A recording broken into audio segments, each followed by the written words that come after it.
Council prayer. Dear God, today as this session opens, we pray that your presence will be before us and everyone who serves in the decision-making process of our city. We pray for direction which will lead our city to be strong and unified. May we continue the legacy of our founders. May we be granted this day the wisdom to make decisions which will be for the good of our city.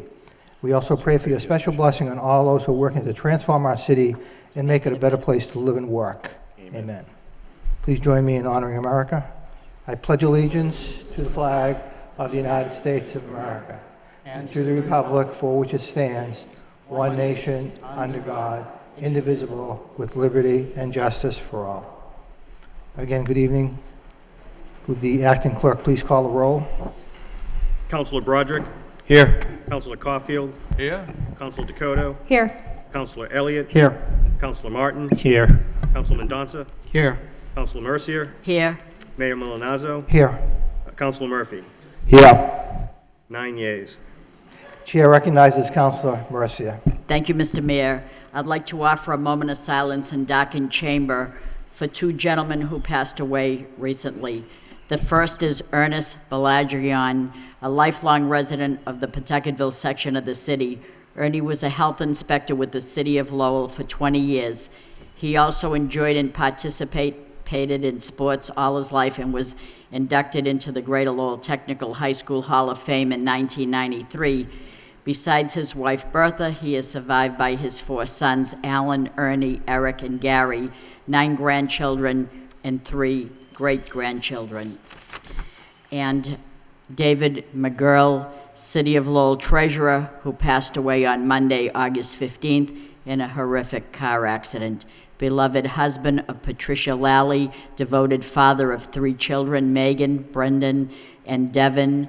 We offer our sympathy to the families of these 2 gentlemen, and they will be truly missed. Thank you. Thank you, Councilor Mercier. Chair recognizes Councilor Caulfield. Thank you, Mr. Mayor. I do have 5 moment of silences for some wonderful people, citizens of our city, who have passed away.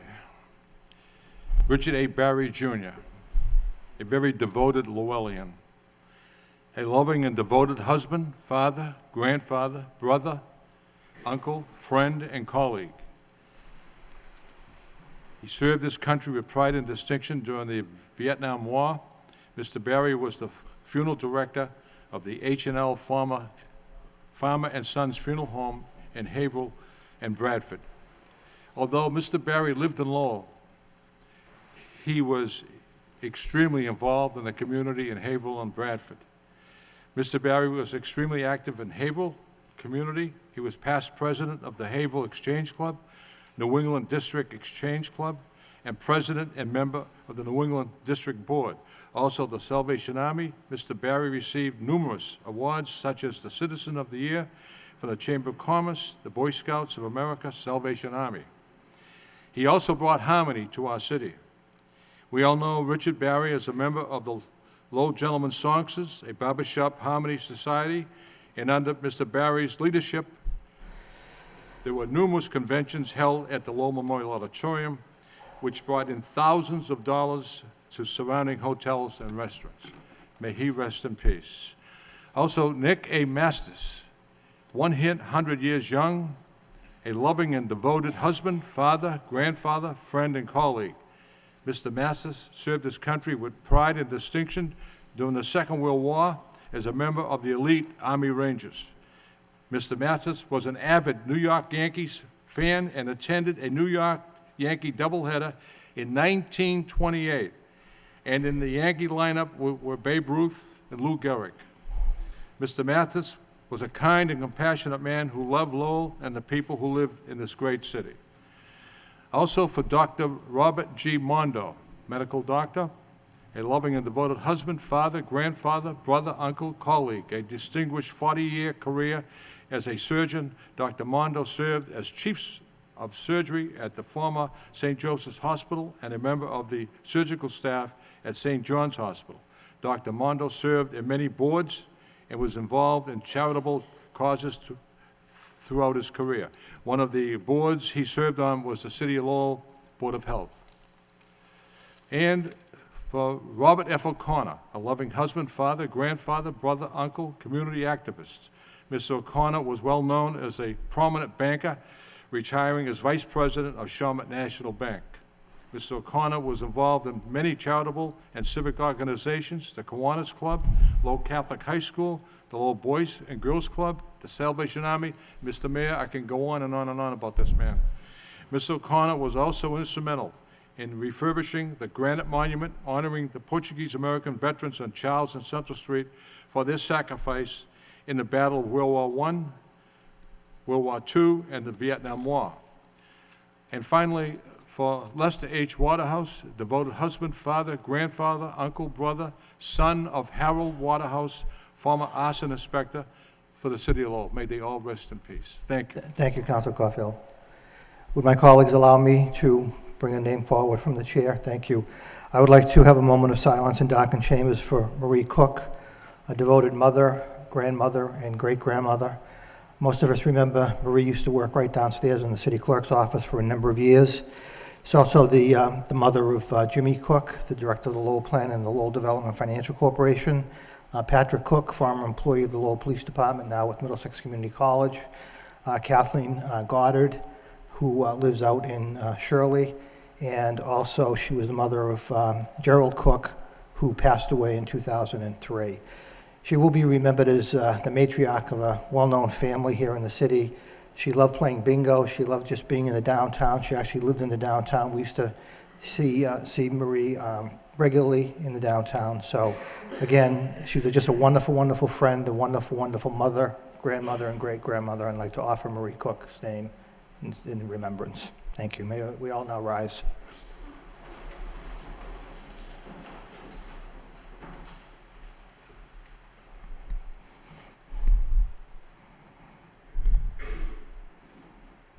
Thank you. May they rest in peace.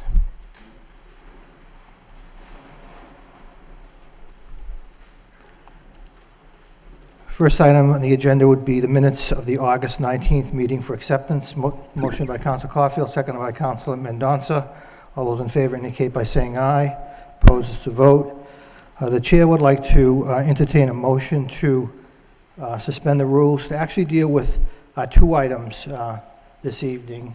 So if I could get a motion by Councilor Broderick, seconded by Councilor Murphy, that we suspend the rules to deal with two items. The first would be to, looking out at the audience and seeing all of these wonderful retirees here and listening as we were waiting for the meeting to begin this evening, I would like to recognize Councilor Dakota, who would like to bring forward a motion regarding the issue of the public hearing scheduled for 7 p.m. Councilor Dakota. Thank you very much, Mr. Mayor. I know this is a very important issue for a lot of people, and we received an email through the city email website requesting that we postponing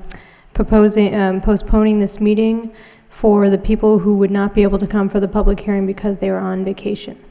So my motion is that we would postpone this public hearing to the next city council meeting. Actually, it's my understanding it would be postponed until September 13th. That's September correct. 13th. September 13th. Motion by Councilor Dakota. Is there a second? Second to postpone the public hearing until September 13th. Second by Councilor Caulfield. Roll call. Okay. Councilor Martin.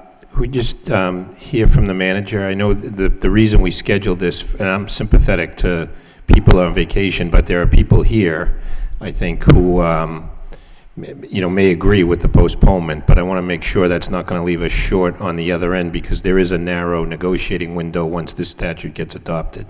Mr. Manager?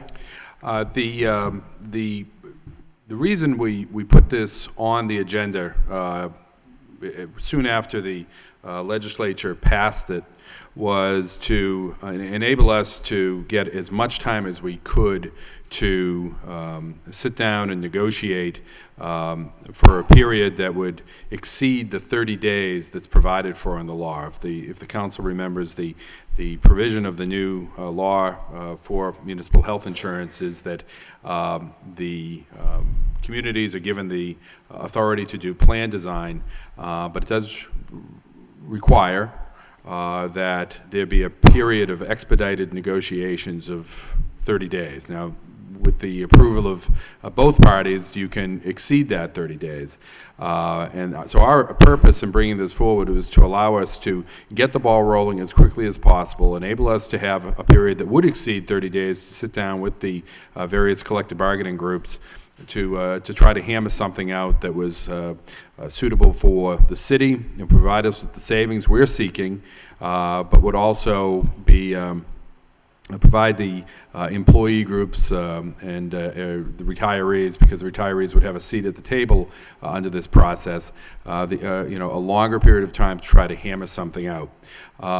Delaying it is certainly, it can be done. It would just mean that we would have less time to try to sit down and negotiate something. And, the goal that we have here is to, as I say, to maximize the savings to the city so that we can retain services for the taxpayers, save the taxpayers money. At the same time, we want to have the negotiations that the employees have indicated that they want to participate in. I would point out that this legislation was done with the cooperation of at the State House with the legislature, the governor, and the participation of municipalities, as well as all of the bargaining groups, the bargaining unions in the state, and they've all signed on to this as being a process that they feel is a good one that will keep collective bargaining rights in place, but also enable the municipalities the authority to make changes that would produce the taxpayer savings that cities and towns have been looking for. So the short answer is if we would like to postpone it, public hearing would then take place on the 13th, and then the actual vote of the city council would take place on the 27th of September. And then if we're ready to proceed at that point, we're hoping to get this wrapped up by probably December 1st, so that would shorten that time span for us. But that's where we stand on that. Okay, thank you. Thank you, Councilor Martin. Councilman Donza, did you have your hand up? And then Councilor Caulfield. I'm just questioning if we postpone. I assume we still have enough time to re-advertise and do all of that, that it wouldn't pose a problem postponing it now that it's been advertised for tonight. So, just legally. Chair recognizes the solicitor. Right, actually, one option would be to open up the hearing and then delay it to the next week, which would obviate the need to spend more money re-advertising it again. And then we could, as working with the newspaper, try to get the word out as well, so that as many people continue to know about the new date. All right, so we'd actually open a public hearing at 7 and then recess it till the next meeting. All right, thank you. Is that all right with the maker of the motion? Okay, thank you. Councilor Caulfield. I second the motion for discussion, so we can have a discussion. And I'm looking at the people who are here tonight. How many of them left their vacation to come down here for this meeting? And how many can make that public hearing in September? It's a double-edged sword, Mr. Mayor. And I don't think it's right to slam the door in these people's faces. They came here to listen to this, right, to get an answer. Right. And damn if you do and damn if you don't. I know, and you bring up a very good point. The issue that I would like the city manager to address is that I was approached by members of the audience, how can we have a public hearing when we only have draft regulations and the regulations are not yet final? So that was some of the issues that was one of the issues that was brought to me. So I'd like the manager to respond to that, and I understand your point, Councilor Caulfield. In terms of the regulations, when we started this process, the regulations were not in place. We just we wanted to get the ball rolling. Our intent here is to, again, maximize the amount of time we have to negotiate with our collective bargaining groups.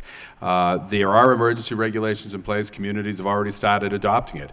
Other communities don't have the same process that we have here in the city of having, if you recall, we talked about this and we tried to schedule a public hearing for August 9th, and the decision of the council was to wait until August 9th, at which time we would vote then to have schedule the public hearing for the 23rd.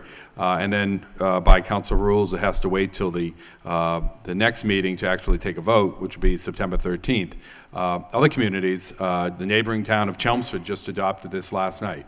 They did it with the draft regulations in place, and now that enables them to begin that process there. And I'm not aware of any other communities. I just happened to see that one in the local newspaper today. But I know that other communities are already moving forward on this because it's paramount, given the financial issues that all the communities are facing, that these decisions be wrapped up as soon as possible with the fiscal year 13 budget on the horizon. In our particular case, we're in the middle of negotiations with all of our bargaining groups for successor contracts, and any decisions we make on those really is dependent upon what our financial picture looks like for next year, which is largely driven by where we stand with the health insurance question. Council Caulfield, then Council Murphy. Thank you, Mr. Manager, but I talked to some of the unions, and they indicated that you did sign an agreement with them. That's right. They signed the agreement. They've released their master medical, and the big concern is Blue Cross Blue Shield, HMO Blue, PPO, et cetera, and they're concerned, but you signed an agreement with them for a year, and you're going to live up to that agreement. Absolutely. That's what and then after that agreement, you're going to go into negotiations with some other firm. That's their concern. I understand. In that year, and I met with the Insurance Advisory Committee several weeks ago. I met with the coalition that we had for to strike the deal that we had for this year, and that was a question they raised. Are you proposing making changes for fiscal year 12? And the answer is no. We have an agreement. I'm going to live up to that agreement, as I said I would, and I stick by my word, and we're going to have that in place. But the sooner we can start working on what health insurance is going to look like for fiscal year 13, the better off everyone will be. And that necessarily is not eliminating Blue Cross Blue Shield, because I understand they're willing to come in and work with the city and I'm certainly willing to sit competitive. down. I'm certainly willing to sit down and talk to them, and it has to include all of the unions of the city, to really, because we need to do this across the board. Last year, we were very fortunate to have a great dialogue with the coalition group that formed. Unfortunately, it did not include the school employees. They chose not to participate, not to sit down and bargain with us. But certainly, we're more than happy to continue sitting down with them before actually moving forward with any type of implementation of the legislation. If we can strike a deal that meets our cost needs and meets their needs, certainly interested in doing that. Thank you. Council Murphy. Thank you, Mr. Mayor. A few issues were raised in the context of the motion that's actually on the floor. One was the emergency regulations, which were issued the 12th of August. And so maybe if we could get a copy of those and in each councilor's packet, they would be more fully prepared to actually discuss the matter. The second is on the Councilor Caulfield raised this point of the people here. As I understand it, if we still open the public hearing at 7 o'clock, people would have an opportunity to speak, and then that could continue to the following meeting. No? Again, I would defer to the solicitor, but if we open the public hearing and then immediately recess it, then they would not be speaking tonight. Okay. They would not be speaking tonight. Is that correct, or am I? The question was, if we open the public hearing, even though our plan is to recess it until September 13th, would people be allowed to speak this evening? Right. Okay. The answer is that we could start the process if people wanted to speak. So the people who showed up tonight could speak on the matter. Okay. It could be recessed and then, be given more opportunity for other people who aren't here for whatever reason to be able to speak on the matter. Okay. And then the second, or the third rather, point is there anything precluding us, or I should say precluding the administration, from continuing with those negotiations despite an absence of the adoption of this option? No, there's nothing, and I think I said that in my comments. If I Right. didn't make that clear, I apologize.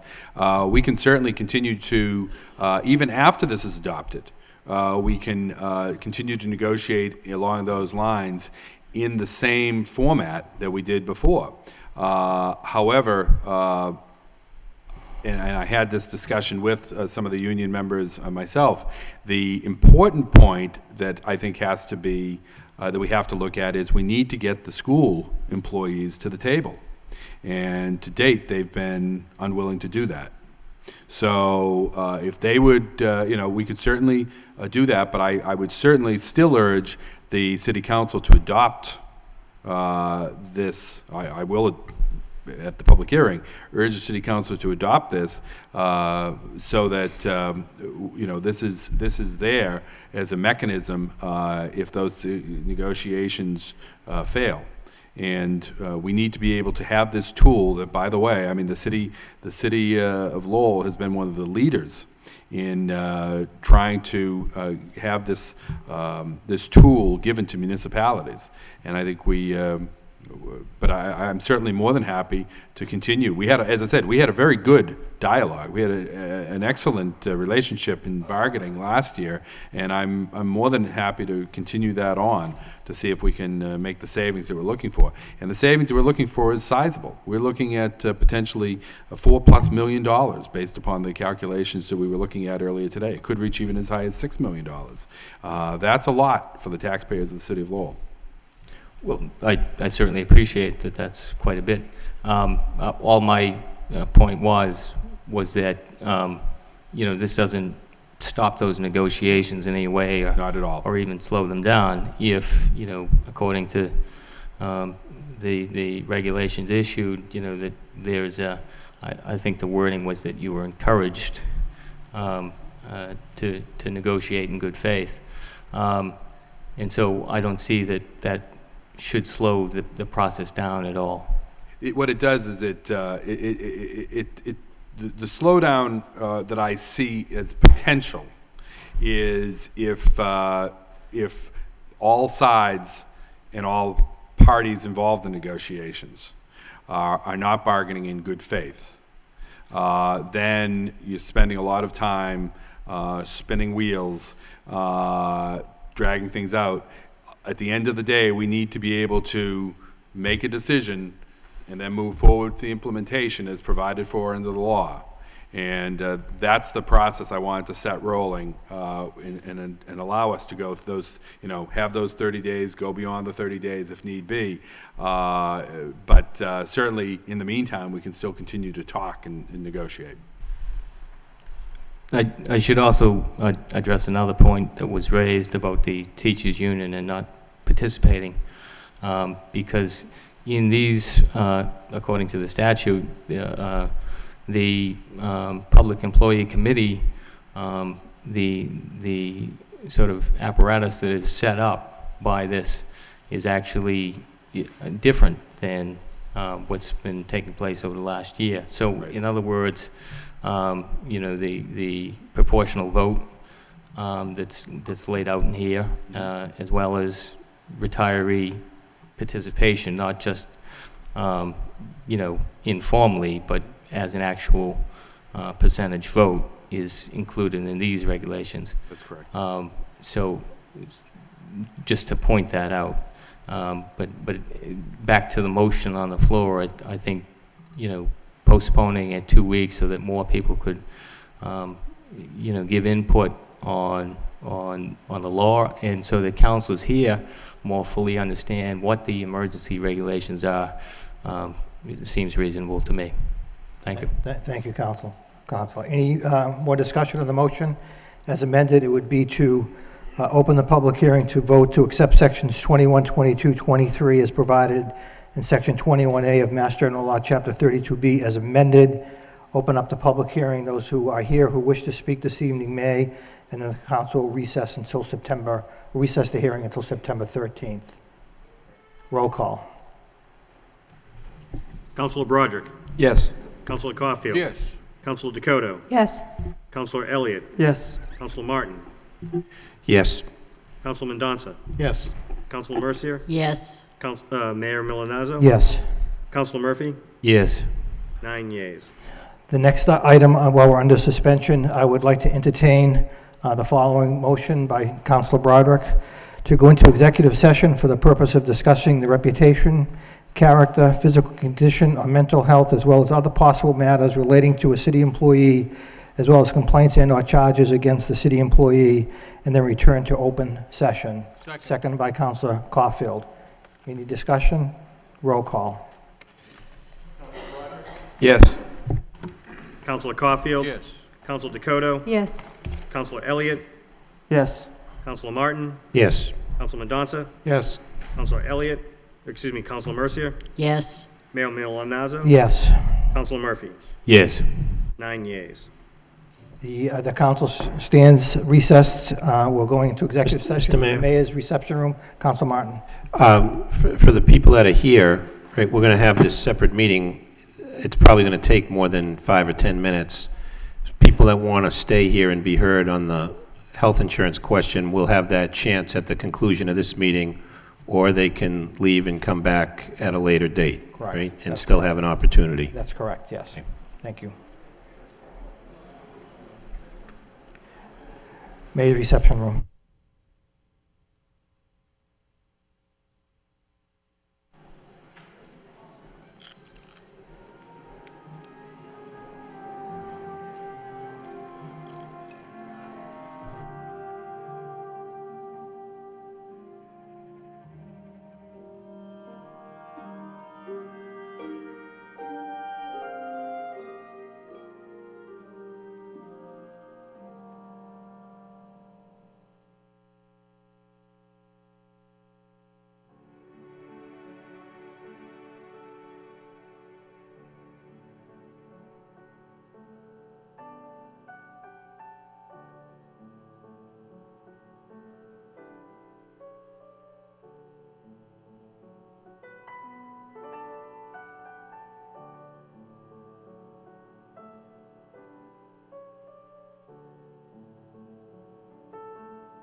Chair would like to reconvene the regular meeting of the City Council. Would the acting clerk please call the roll?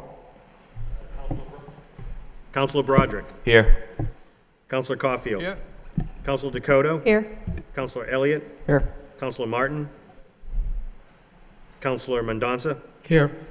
Counselor Mercier. Here. Mayor Milonazo. Here. Counselor Murphy. Here. 8 yeas, 1 absent. Thank you. The first order of business is to go right into our public hearings. The first is to vote to accept sections 21, 22, and 23 as provided in section 21A of the Massachusetts General Laws, Chapter 32B as amended. The chair will open up the public hearing. I'll recognize the city manager for a brief presentation, and then we'll open it up to the public for those in favor, those opposed, and then, as you recall, we're going to vote to recess on the public hearing and take it up at our next meeting. Mr. Manager. Thank you, Mr. Mayor, and I've made a part of my presentation, I would say already, in discussing our rationale for putting this on the agenda at this time, given the fact that the legislature just adopted this section of the law, this change to the law this past summer, and we acted quickly to put it on, as I said earlier, to enable us to get the ball rolling under the provisions of this statute, to work with our employee groups and our retirees to look at our health care or health insurance plans in order to produce some substantial savings to the taxpayers. As I said earlier, we're looking at anywhere from $4 to $6 million, we believe, in savings that we could generate for the taxpayers, which would be allow us to retain services and reinvest in our city. But it also, looking at the numbers, it also will produce savings of $2 to $3 million for the subscribers to our health insurance plan. So it's I think in everyone's interest to sit down and start to work on this. Now, the change that's been made this year that we're looking for the City Council to adopt and for the City of Lowell to adopt is essentially to put in place a process by which we can move forward with plan design. This has been a topic of discussion, as the council knows, for some time in the state. Municipalities were looking for authority similar to what the state has in terms of plan design, but that was opposed by a number of collective bargaining groups around the state who felt that it really took away the bargaining authority, the bargaining rights of municipal employees.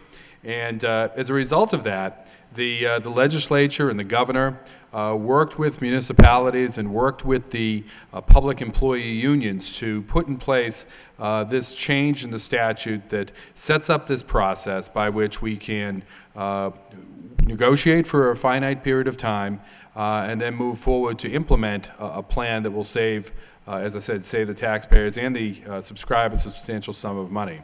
A number of communities have already endorsed or accepted this statute, and so the municipalities are beginning to take advantage of this this option, and we think there's benefit to the City of Lowell, and that's why we brought it forward to you. And obviously, we, as I said earlier in the evening, we look forward to working with the employee groups to see if we can reach some type of consensus.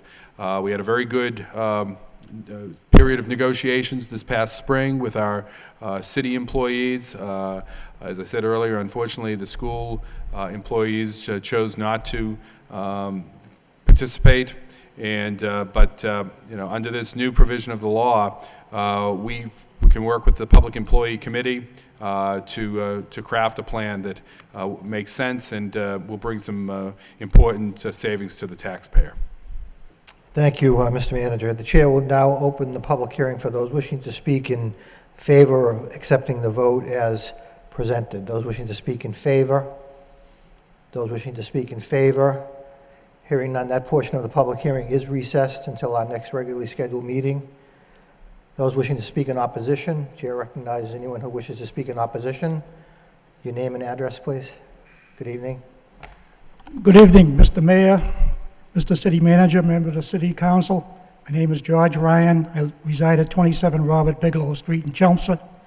I'm a retired Lowell police officer. I worked 33 years for the City of Lowell, and I've been retired for over 14 and a half years. I represent the Greater Lowell Retired Police Officers Association tonight. I am here tonight to voice opposition to accepting the local option on our health care plan, namely Mass General Laws, Chapter 32B, Sections 21 to 23. Now, I'm not naive enough to think this plan won't be approved. Unfortunately, I think most of you have already made up your mind. But I think it's important to hear the other sides of the issue. First of all, Councilor Murphy hit the nail on the head at the August 9th council meeting when he said the city was moving forward towards accepting the new bargaining process before the regulations governing the process is finalizing. This is like putting the cart before the horse. Why the rush to judgment? You wouldn't buy a new car unless you had all the facts and figures. So what's the rush to judgment? And you actually have until December to pass this bill. Find out the rules and regulations are before you rush to judgment. Now, a couple of councilors said we should vote for this bill because a couple of other communities already signed on. But this shouldn't be like the game Follow the Leader. There's an animal that does that. It's called the lemming. Look what happens to them. And one question. What happens if the rules and regulations come back 2 months from now and you don't like them? You're stuck with it. Be careful what you wish for. At this time, I would like to publicly thank Councilor Murphy for raising concerns in this bill about retirees and those who are chronically ill. You won't be forgotten in the next few months. Now, I know this isn't a popularity contest, and I don't think you'd be hard-pressed to find one city worker or one retiree that's in favor of this bill. Casey Anthony would have more support than this bill. The politicians on Beacon Hill literally threw us under the bus when they passed this mostly anti-union bill. They did give us a couple of scraps, but it really cripples collective bargaining. The press uses words like it softens collective bargaining or it modifies collective bargaining, but it really cripples collective bargaining. Now, I know Manager Lynch will still say we still have collective bargaining, and he's right, but it was expedited collective bargaining, where you have 30 days to work out an agreement. So if one side stalls for 30 days, it's eventually going to go before a three-person panel, a management person, a labor person, and a neutral, so-called neutral party appointed by the State Secretary of Administration and Finance. And the way I see it, the manager offers a little savings here and there. This third party is always going to tilt towards management. I think you're going to see a lot of 2-to-1 votes in favor of management. So, in my opinion, what this all means is the manager will be able to raise our co-pays on our health insurance and our deductibles whenever he so decides. Another option, he could put us in the state's insurance. That's the Group Insurance Commission, or the GIC as it's better known. I really don't think he wants to put us in the GIC at this time because he'd be giving up his control to a 15-person panel. But if he ever wants to put us in the GIC, you're going to hear him say, oh, it's really not a bad plan. Well, speaking for retirees who are on fixed income and facing increased health problems, the GIC is a terrible option. If you took a GIC's mail-order prescription drug plan, and I have a copy of it here tonight, it's a 3-tier program plan, $20, $50, and $110 respectively. Now compare that with our Blue Cross plan, the Express Scripts. It's 2 tiers. It's $5 for a generic, $10 for a brand name drug. So in other words, if you went to the GIC, we could be paying 11 times more for our prescription drugs than what we're paying under the Blue Cross Blue Shield. So a married couple that's paying, let's say, $800 for the prescriptions could be potentially paying $8,800, 11 times with Blue Cross. Now, what retiree can afford that? Well, maybe a retired city or town manager or high-priced lawyer or business consultant, but not your average Joe or Jane.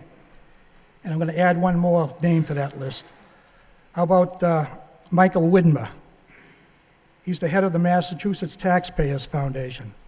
And he's the one that's always railing in the press about union employees getting too many generous benefits. And he pushed hard, along with the Mass Municipal Association, to get this bill passed that we're talking about tonight. He made $322,277 in total compensation last year. I don't have the figures this year, but I understand that he's at or above $400,000. So this is another example of people who say, do as I say, but not as I do. The height of hypocrisy. Now, this past year and a half, it reminds me of that game Whack-A-Mole. You know, hit the mole, it pops up somewhere else. First, it was a loopy bill filed by Senator Rosenfeld to put everybody in the GIC. Then it was a similar bill backed by the Mass Municipal Association. Then it was our local plan design. Then it was getting rid of our master medical. Now it's our local option bill. When is this all going to end? Now, I know the manager has a tough job to do. He's an intelligent person, does a good job on a number of issues. But when it comes to health insurance, there's only one word I can think of to describe him. And that word is, it's not Tin Man. It's insatiable. You're never satisfied. So when is it going to end? I will end tonight by repeating some things I said in the past, but they need repeating. Retirees have toiled for 3, 4, and sometimes 5 decades for the city of Lowell to help build the city, service the city, educated the city, and protected the city. We'd like some long-term stability in our lives and not be worried about the next health insurance mole popping up. We've always paid our fair share and paid our dues. Show us some respect and carefully read and understand what you're going to vote on. And pay special attention to paragraph 3 on page 13 of the draft you have. It's a 14-page draft. It's too long to read, but it talks about mitigating the impact on retirees, low-income subscribers, and high out-of-pocket costs. Please don't rush to judgment and destroy true collective bargaining. It has worked for decades. If it's not broke, don't fix it. And one last thing. Think about this. How about a permanent pay freeze on health insurance premiums for retirees over the age of 85? Give them some stability in the twilight years instead of more anxiety and worry. That's all I have to say tonight. Thank you for letting me speak.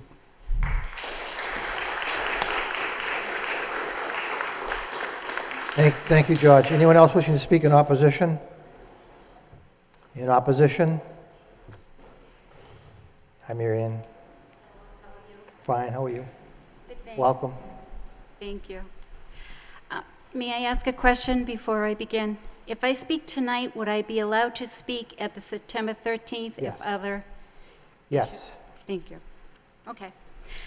Good evening. My name is Marianne Dumont, and I reside at 62 Wynwood Road in Lowell, Mass. Mayor Milanazzo, City Manager Lynch, City Councilors, thank you for this opportunity to speak to the issue regarding implementation of the new Municipal Health Insurance Reform Act. As it currently stands, this new law is, in fact, a local option. And you, as councilors, will vote on, well, it was September 13th, but it will be later than that, as to whether or not the City of Lowell will opt into it. This has been a very tumultuous year, not only for Lowell retirees, but also for retirees and active public employees across the state and the country. Our public sector working and retired employees are well aware that changes must be made if we are to preserve and maintain essential public services. I'd like to thank this City Council for requesting that the city manager provide opportunities for retirees to not only voice their concerns, but also to learn more about less costly health plans that would, in fact, meet the needs of many of our group. The manager made time in his schedule to meet with a group of 7 representative retirees, to hear about the concerns of our retirees. I was one of the 7, and as it turned out, retirees from all departments, all city departments, actually had the same concerns. As retirees age, health problems and issues often increase, and medical needs and costs do so as well. Likewise, active employees and younger retirees with chronic illnesses have greater needs too. And the concern from all accounts was to maintain the protections for these folks that a plan like the Master Medical provided. While we were able to present concerns of retirees to the manager, we did not ultimately have any voice in the final determination that all retirees would be moved out of Master Medical into a less costly plan. All of our retirees who are on Medicare with carve-out A and B were grandfathered into that plan, but all others were moved from Master Medical to either a PPO or an HMO. Manager Lynch also said that a $300,000 mitigation fund would be established to help offset any out-of-pocket expenses that people might incur due to a change in plans. Our concern with that was that this fund would not be replenished and would only last for 1 year or until depleted. We expressed this concern to the manager, and it remains a concern today.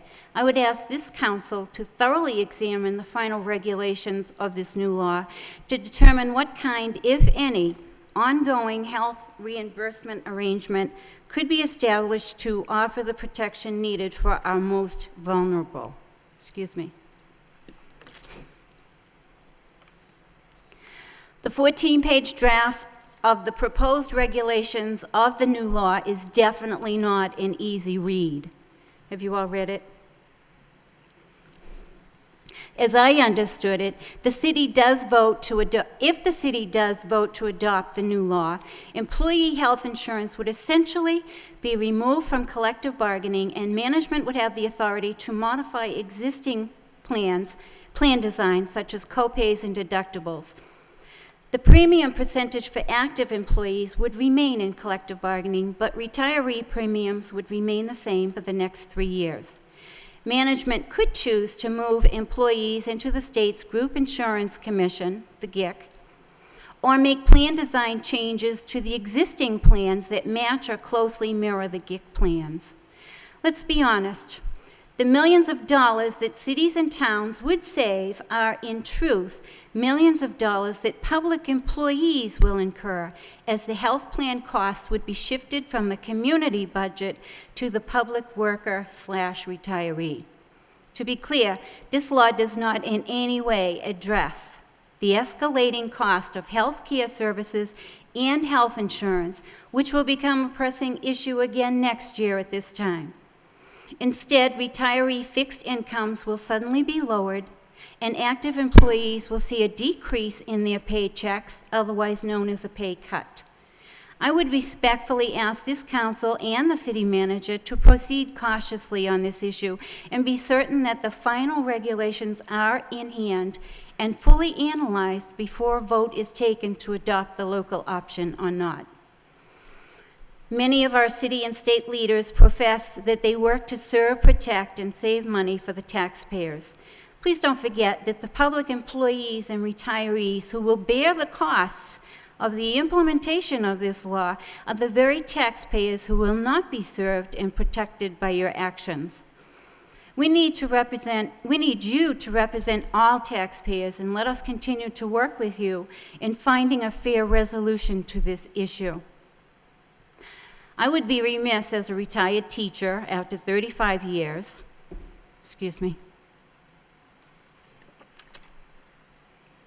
I would be remiss not to publicly thank UTL President Paul Georges for his relentless efforts in making sure that retirees remain a part of this whole process, and for arranging numerous informational sessions regarding health plans for retirees and active employees. I would urge one of you to make a motion to request that the city evaluate and publicly recognize the millions of dollars that have been saved on the school side of the budget solely because of Mr. Georges' behind-the-scenes willingness and determination to make sure people knew what plans were available and how they would work best for them. Our school site employees need to be recognized for their participation in these savings. Thank you again, and please make sure that your upcoming vote, whenever it takes place, reflects a concern for public employee and retiree taxpayers when you vote on behalf of your tax-paying constituents. Thank you. Thank you. Anyone else wishing to speak in opposition? In opposition? That portion of the public here, oh, Mr. Georges. Now I'm going to institute the 5-minute rule. Just for me, Mr. Mayor. I'm very concerned about the legislation. I'm very concerned about your adoption of this legislation. I know it's a politically popular position to say we're going to save the taxpayers' dollars. But understand there's no savings. There really is no savings. It's a cost shift, as Mickey had said, from the municipality onto the backs of people that are most vulnerable. As an active member, I have the potential of making some additional money someday if we ever get through current negotiations. But a retiree, particularly retirees who have been retired for an extensive period of time, have no option of increasing their income. And this is specifically geared toward two areas, co-pays and deductibles. If you're 23 years old and a starting teacher, co-pays and deductibles are somewhat irrelevant. You don't see the doctor that often. The fact of the matter is, as you get older, you become more vulnerable, you have more issues to deal with. That's risky. You know, I've always cherished my elders, and I'm not that far away from retirement myself, although I'm just going to be around for a little bit longer. But the point is, I always sort of cherish their efforts and what they did for the community. Police, obviously, police, fire, public safety, DPW workers, all of them portrayed as in some way as somehow enemies of the common good. There's too much of this exaggerated rhetoric about somehow they are milking the taxpayer. I've never gotten together with a bunch of retirees or active members and said, oh good, insurance rates went up. Now we can really tuck it to the old taxpayer in the city of Lowell. We're all subject to this, not by choice. Mickey is correct. We have done some aggressive education in our own process. 4 years ago, it was a union proposal to open the door to the other health plans, and we made a concerted effort through 16 or 17 meetings with Boston Benefit Partners to educate our members. That's reduced participation, and it's our proposal, Bernie. We put it on the table. I can prove it. At that time, we brought in Boston Benefit Partners. It was a slight. We did get some benefit through the first year. After that, we did it simply because it was the right thing to do. And the cumulative effect of that is about $7 million to offset increases on the health insurance side for the school department unions. We didn't do it by taking anything away from anybody. We did it by just educating them. We didn't, 4 months ago, the city manager brought to you an agreement with the coalition of unions that agreed to give up Master Medical and got some financial reward for doing it. But included in that package was the elimination of Master Medical option for retirees, and they had no choice in the matter because the city manager chose to use a coalition bargaining process that did not include retirees. Our suggestion through the Insurance Advisory Committee for the previous 4 years was educate the retirees about the health plans.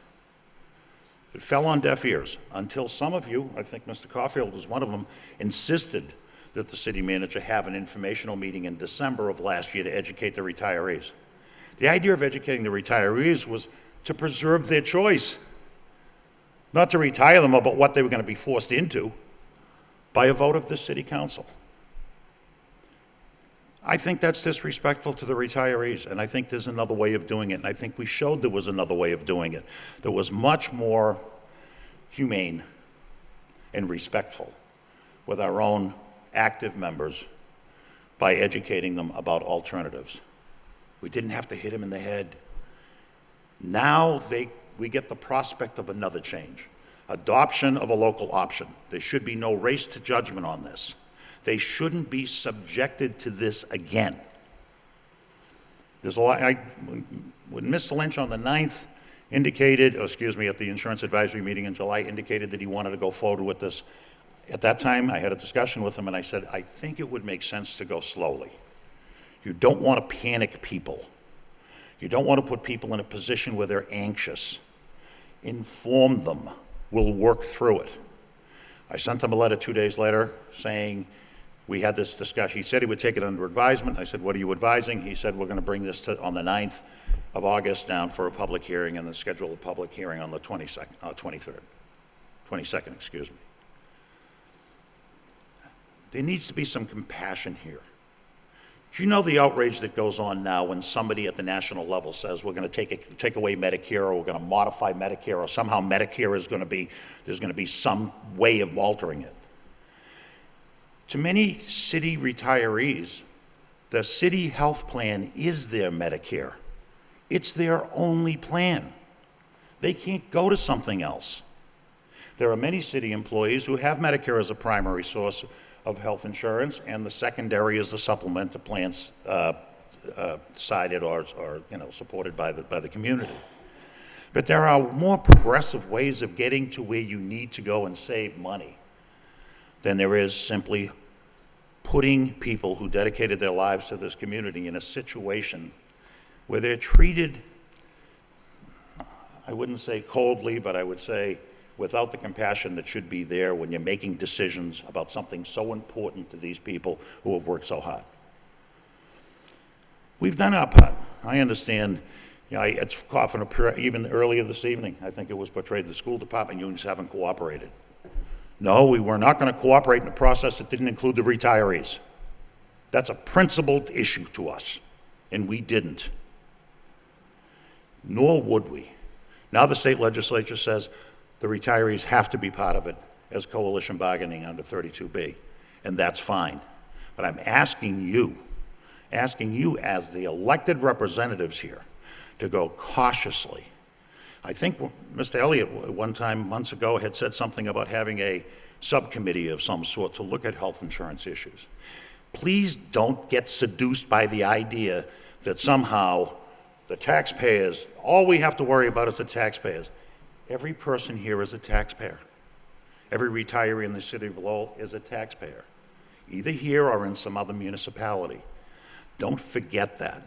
There are more enlightened ways of getting to your objective without necessarily subjugating people to all kinds of enormous strain and some kind of concerns, particularly in light of what happened only 4 months ago.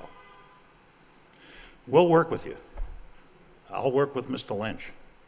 But it can't be viewed that if we have a difference of opinion, somehow we're obstructionists. There has to be a common ground that you work toward to try to get to the objective. The objective is to get through some tough times until legislation passes someplace at the national level that allows us to actually cap the cost of health insurance. I want you to think about that in the next couple of weeks. I appreciate the fact that you put this over for input on 2 separate meetings. Hopefully we can get there, but I don't want to see people who have dedicated their lives, or people who are even worse condition, have dedicated their lives and in some cases have chronic illnesses that they're trying to get through, to be in a position where they feel as though they're being taken advantage of or somehow scapegoated. It always disturbs me that in the national rhetoric out there with this anti-public union sort of mindset, that somehow, when is it that the firefighter that knocks the fires down on your street in your neighborhood, or the policeman that keeps the peace out there, or the DPW worker that takes care of this building or takes care of the streets, or the school committee, the teacher or the paraprofessional or the administrator who educates your kids, somehow become enemy of the common good? Can't be seduced into that. We're all middle-class people, blue and white collar. I resent the fact that people who make a lot more money than either you or I will ever see in our lives are out there advocating that we should compete with each other for the scraps. Put ourselves in a position where we're in opposition to each other when the similarity or the commonality is there and strong. Please keep that in mind as you mull this over, and I'll talk to you in a couple of weeks. Thank you very much. Thank you, Paul.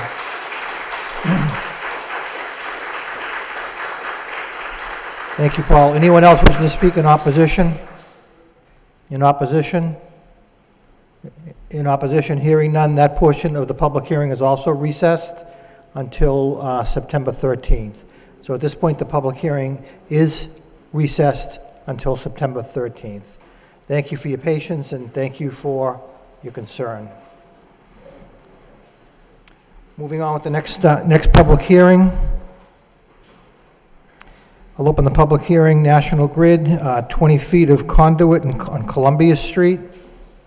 I'll open the public hearing for those wishing to speak in favor. Name and address, please. Good evening. My name is Dan Damaris. I work for National Grid of 1101 Turnpike Street, North Andover.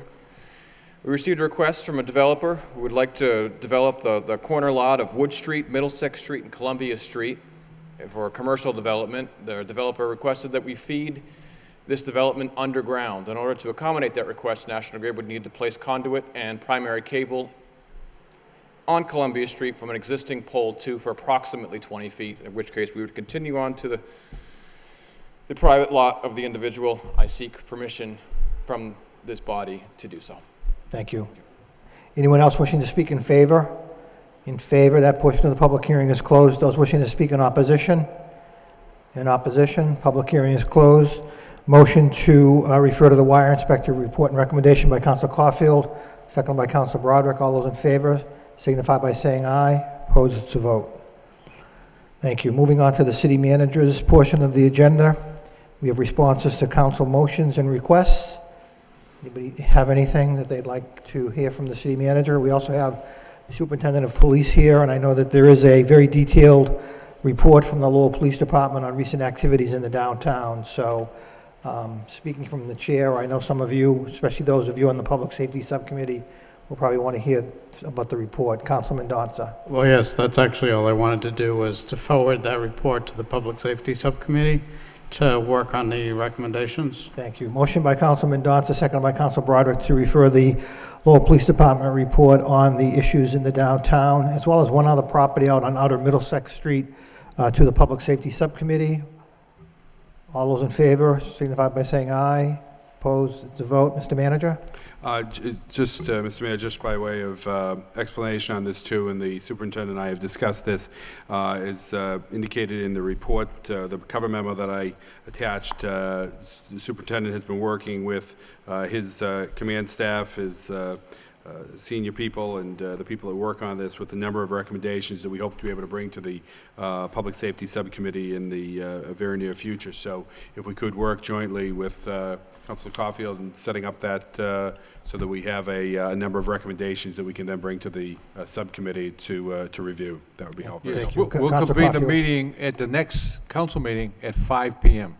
On the 13th, Yes, okay. September 13th. Thank you. That, okay, we will have the, And I'm very happy that the chief We'll brought have this that report report. forward. It's- Yep. Councilor Elliott? Well, I just wanted to, I scheduled the finance subcommittee Right. for that, so we can work something out. Okay. So noted. Might Yeah, have to be- actually a joint meeting too, so we'll work something out for the 13th. Okay. Thank you. Anything else on the communications responses? Councilor Murphy? Thank you, Mr. Mayor. There were a couple of different responses to prior motions. One was on the update on the bus shelters, and I very much appreciate all the work that the Department of Planning and Development has done to actually make this happen, but also in identifying the various places where they could be placed throughout the city. And so I just wanted to thank the department for that. Mr. Manager? If I may, thank you, Councilor, and James Erickson and Adam of Bakey have done quite a bit of work on this, but I also want to recognize the work of the LRTA administration, because they were very cooperative in working with us on this, and I do want to pay some recognition to them as well. Thank you. Anything else, Councilor Murphy? There was another response to a motion I had made on reviewing the home business zoning regulations. We had an interesting discussion with some suggestions from Councilor Mercier, but there were a number of recommendations, 3 recommendations to really look at, and I think that maybe I would just make a motion to draft these recommendations into a zoning amendment to bring back to the council and review. There are 2 issues, I think, whether or not to include 1 or 2 extra non-resident employees, as well as whether to include illuminated signage as opposed to non-illuminated. But I think that we can work through that, at a later time. Motion then by Councilor Murphy, seconded by Councilor Mendonça, to draft the regulations to allow more employees and to spur local job growth by reviewing home business zoning regulations. Councilor Mendonça? Yes, I think we should work on this area. I don't necessarily agree with all the recommendations, but certainly we should consider some of them and see how we can improve the economic impact of the home businesses. Okay. I'm not sure if we want to have that go to the Economic Development Subcommittee once it's ready, if the maker of the motion Once is we have the amended. recommendations, yeah. Or zoning, whichever. Okay. Yeah. Okay. Thank you. All those in favor signify by saying aye. Opposed to vote, Councilor Caulfield? Yeah, thank you, Mr. Mayor. We have a press release here that the cobblestones at Central and Middlesex Street and so forth, they're going to start tomorrow, 5:30 a.m. Has the media or anyone been notified that this is going to happen? I believe that it has gone out. I know that the city engineer is going to be on WCAP tomorrow. Most of the work is just, the preliminary work is just going to be right along the edge of the roadway to get underneath to see what work needs to be done to pull out the rest. So it will have minimal impact at the beginning, Okay. but that press release has gone out. Okay, and I just want to talk about the memo we received from the manager about the illegal dumping and so forth. I know Councilor Elliott has a motion on about it, but surveillance cameras? Yes. I appreciate the fact that the city has installed some in some locations that I'm happy about. But how many cameras do we have in the city? I mean, Crime Stoppers are going to donate cameras to the city? That's correct. The Crime Stoppers are, go ahead. Mr. Marchand is handling this issue for me, so I'll let him. We currently have 2 sets. Typically, they use 2 cameras in each location to catch different angles, and some are better positioned to recognize plates.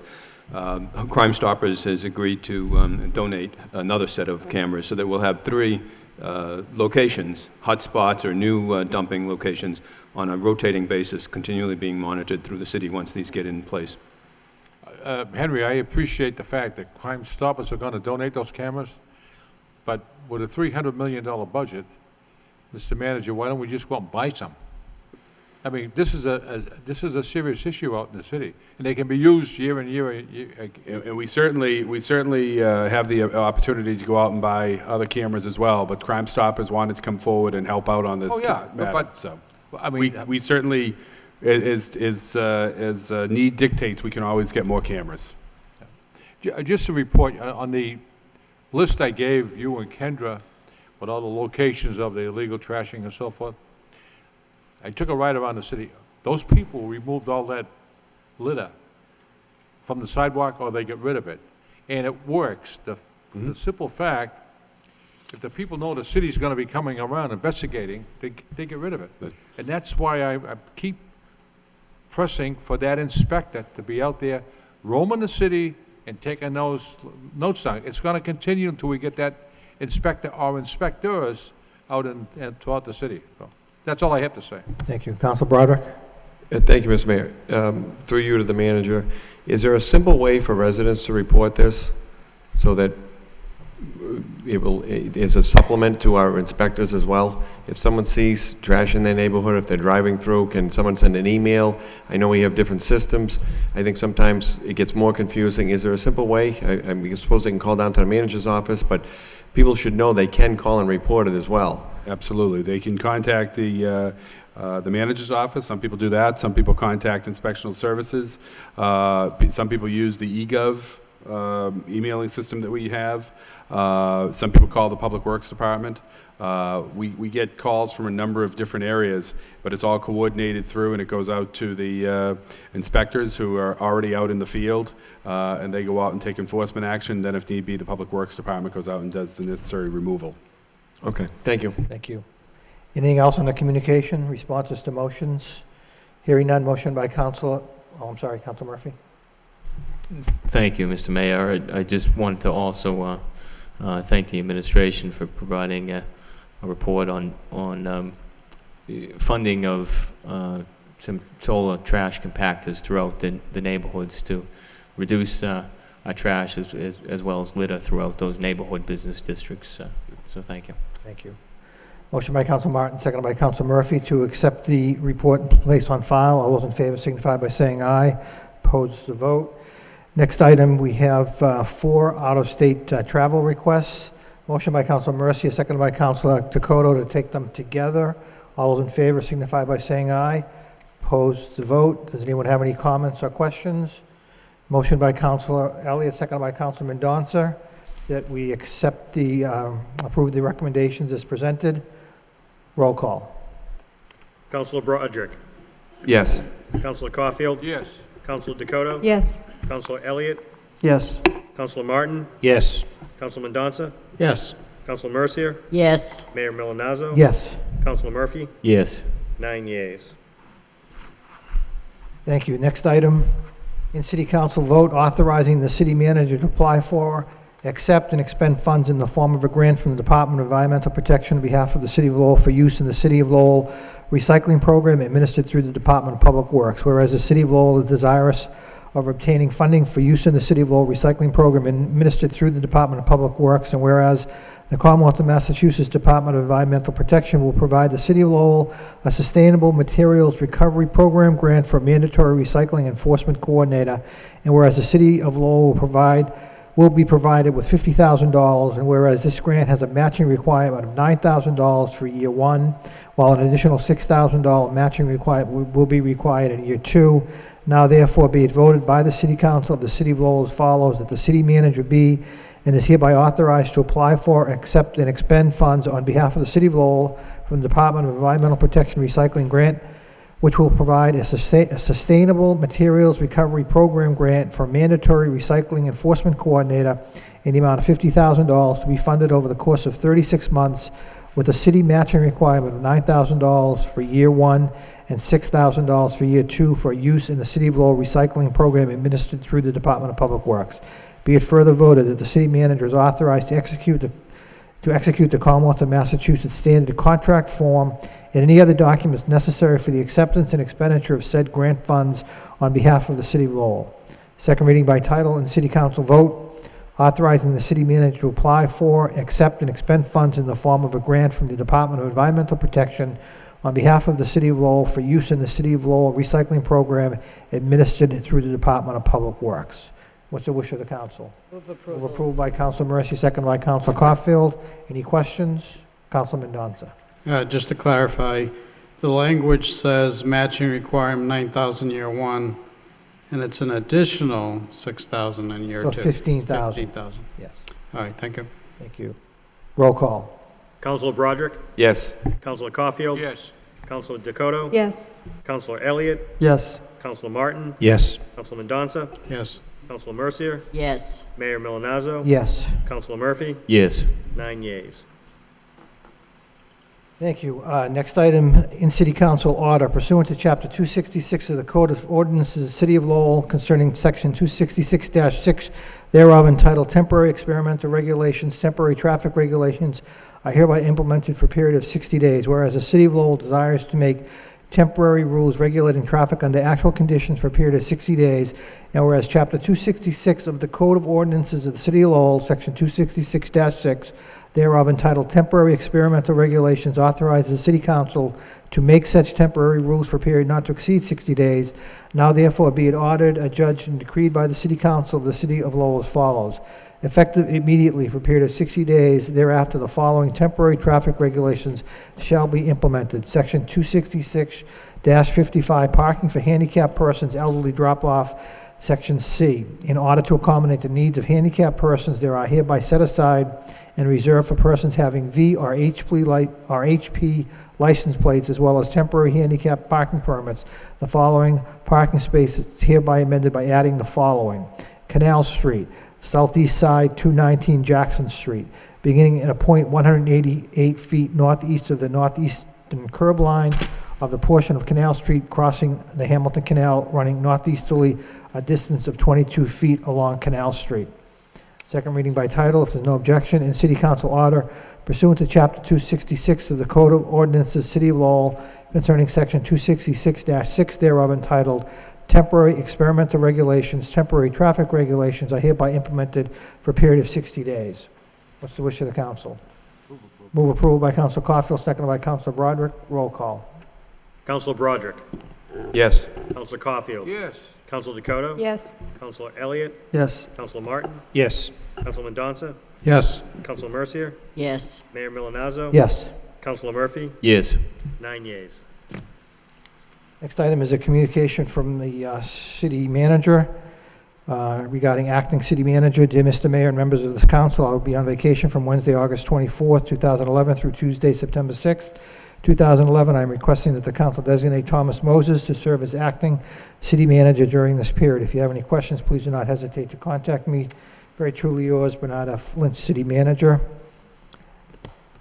Motion to accept the communication placed on file by Councilman Mendoza, seconded by Councilor Murphy. Question, Councilor Mercia?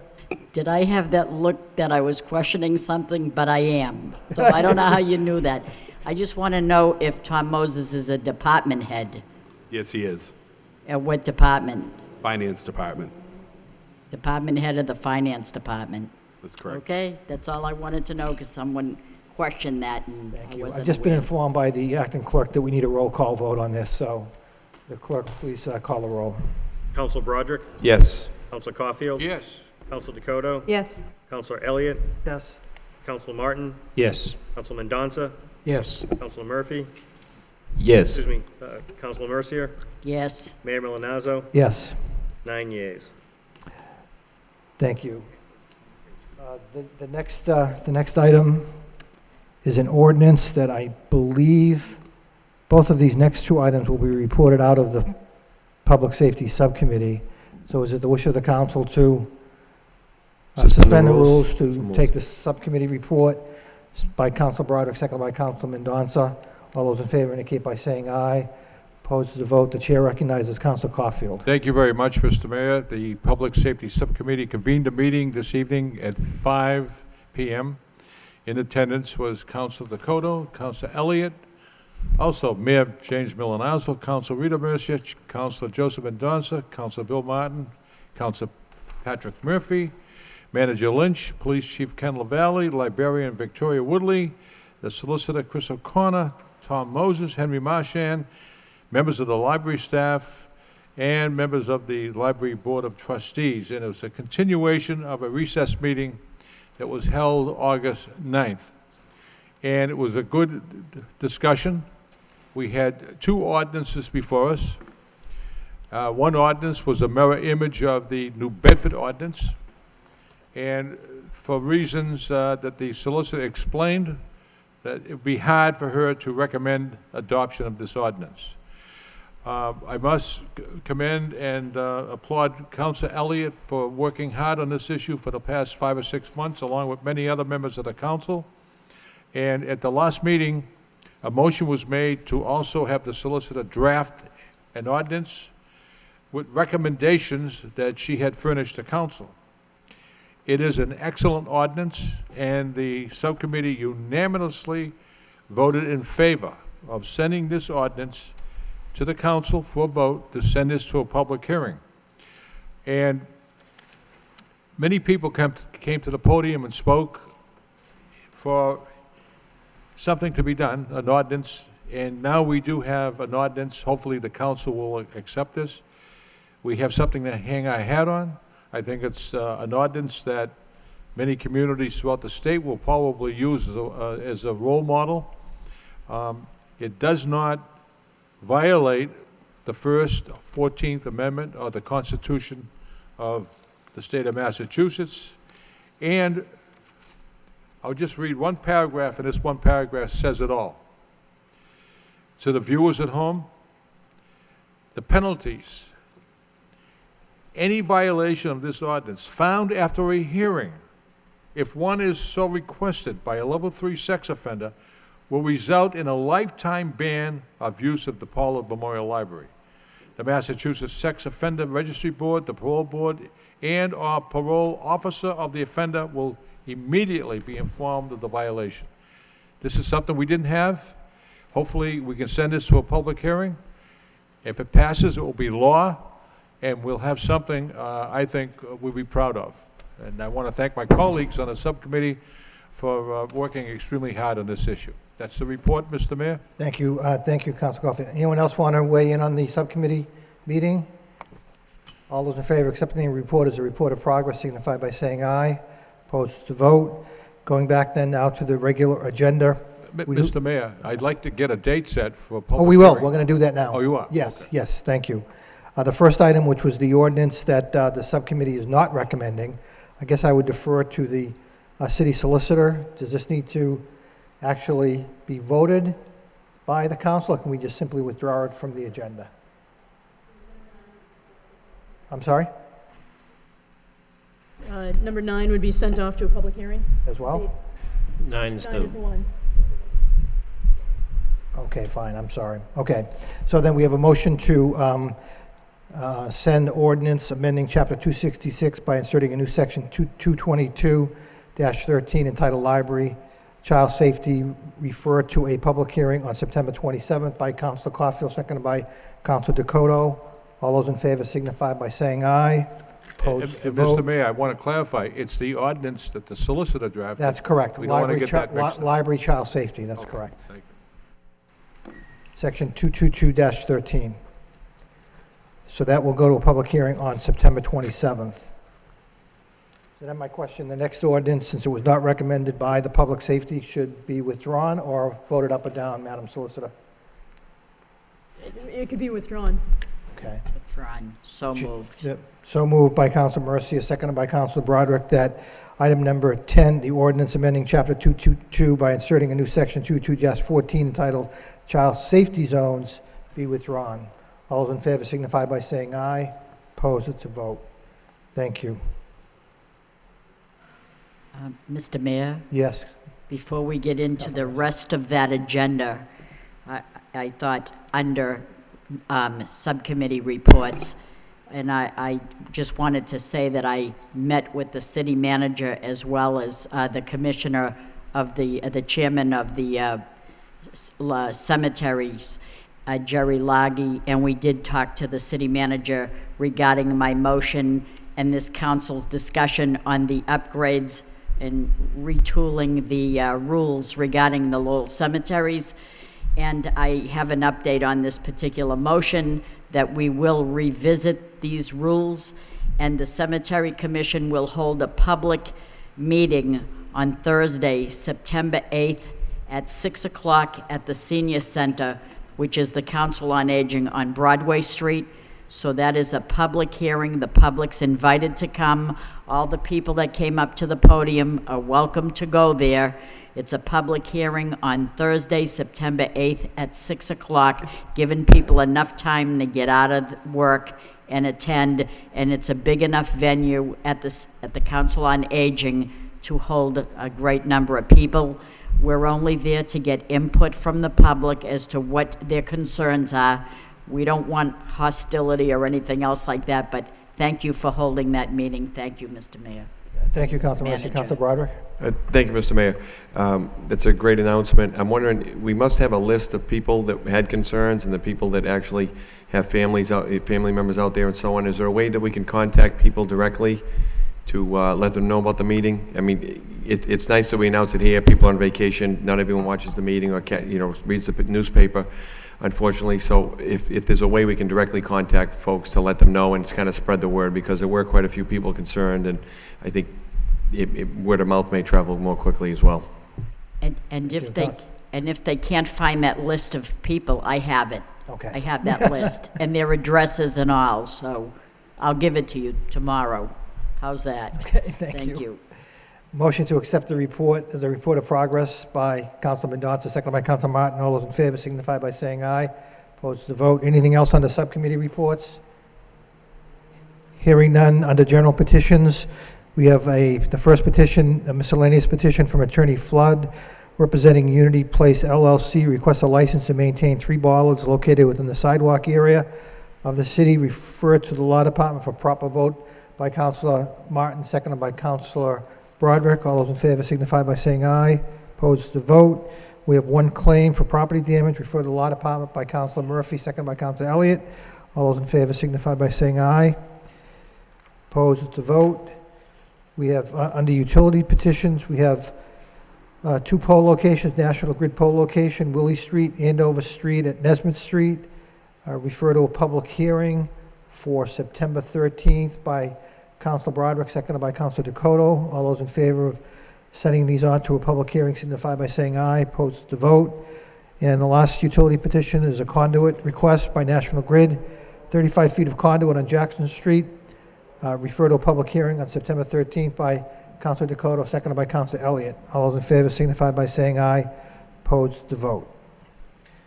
Moving on to the motion section of the agenda this evening. The first motion by Councilor Mendonça. Motion, City Council requests the city manager provide an update to the City Council regarding upgrades at the wastewater treatment plant, especially odor mitigation and complaints of vibration. Seconded by Councilor Caulfield. Councilor Mendonça. Yes, it's been an ongoing project to upgrade the wastewater treatment plant. The initial reason for doing that was to do with capacity and also to mitigate the odor from the plant. Of course, to do that, it's gotten worse. I haven't gotten any complaints recently, so I'm hoping that it's because of the upgrades and not because people got sick of complaining. And we've been inundated, in essence, by 1 person by complaints of vibration from the upgrades. And so I just thought I'd get a report from the manager and hopefully put that to rest. But again, I think it was time to get an update on the overall upgrades at the plant. Thank you, Councilor Mendonça. Councilor Caulfield. Thank you, Mr. Mayor.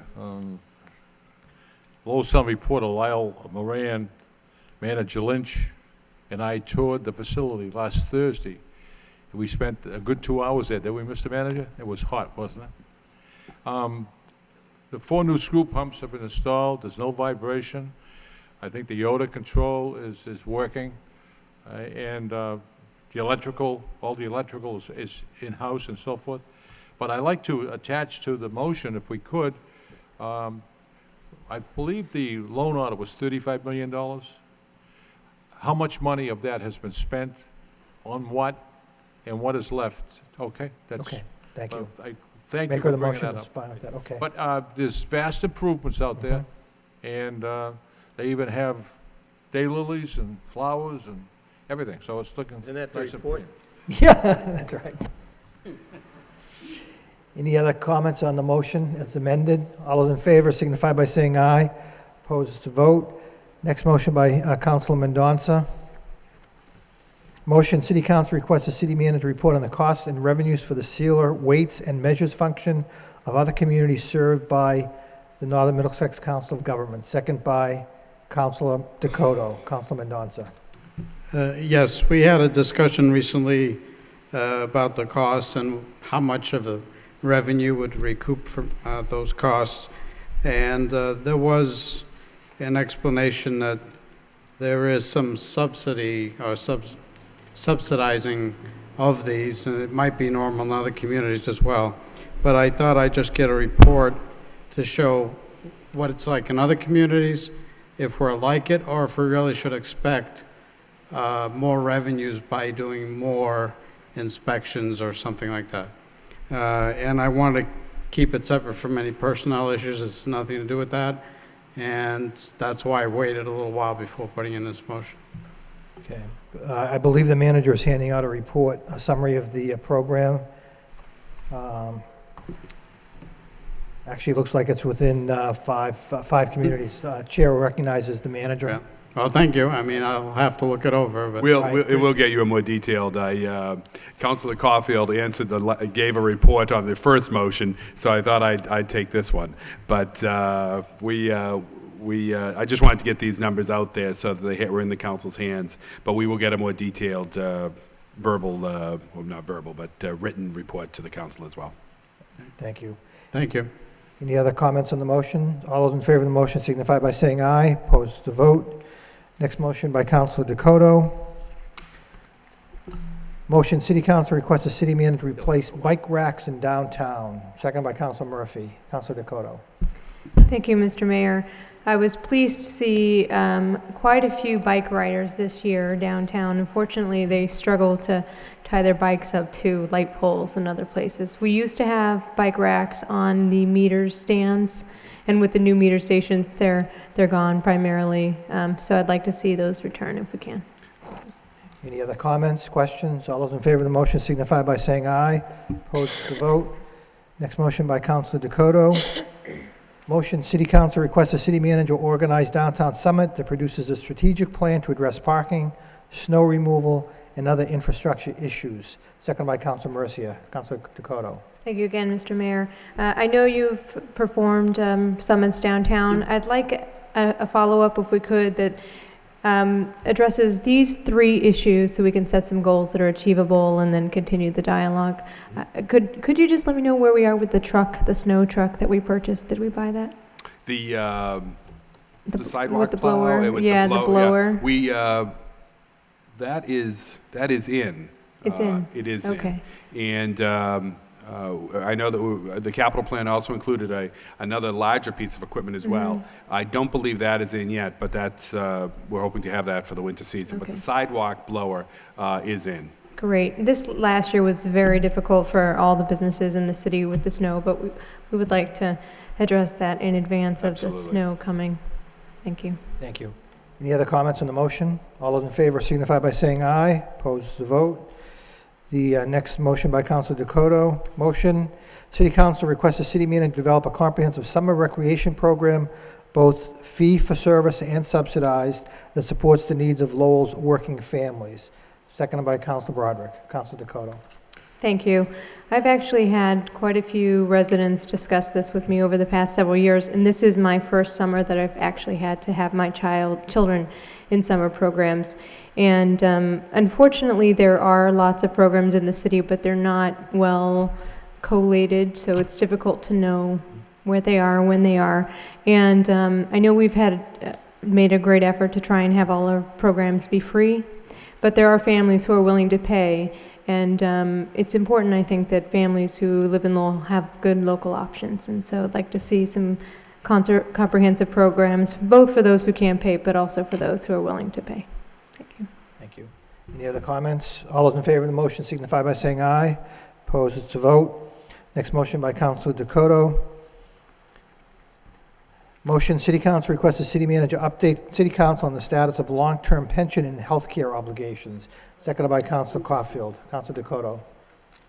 Thank you again. I know there's been some reporting in the paper about this, and we haven't discussed it much lately. So just if we could get a report on that, yeah, great. Thanks. Thank you. Any other comments, questions? All those in favor of the motion signify by saying aye. Opposed to vote. Next motion by Councilor Dakota. Motion, City Council requests the city manager report on the feasibility and value of reappropriating school-side landscaping management to the city side. Seconded by Councilor Martin. Councilor Dakota. In case you were wondering, I was on vacation last week, so that's why all the motions.